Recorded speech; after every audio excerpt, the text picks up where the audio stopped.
Air hunger is extreme breathlessness. If you've ever had the wind knocked out of you, that's what it feels like. No matter how deeply you're inhaling, it doesn't seem like any air is reaching your lungs.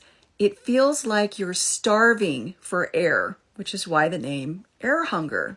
Not everybody who's dying is going to have air hunger, but it is very common at the end of life. And for those who do have it, it makes them feel like they're suffocating, and that can be pretty terrifying. A lot of people are going to think, give them oxygen. For that type of breathing difficulty, oxygen is usually not going to be as effective as morphine, our gold standard for treating air hunger on hospice. Just a little bit of morphine slows the breathing down enough to where the person can catch their breath and not experience that feeling of suffocation that comes from air hunger. Now, air hunger should not be confused with the normal respiratory patterns that we see at the end of life called agonal breaths, where people are pulling on air, or guppy breathing, where they look like a fish out of water.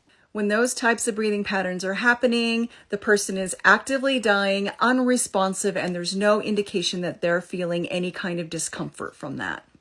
But if your person is telling you they're short of breath or they're showing signs of distress with their breathing, make sure you call your hospice nurse so that they can help relieve that suffering.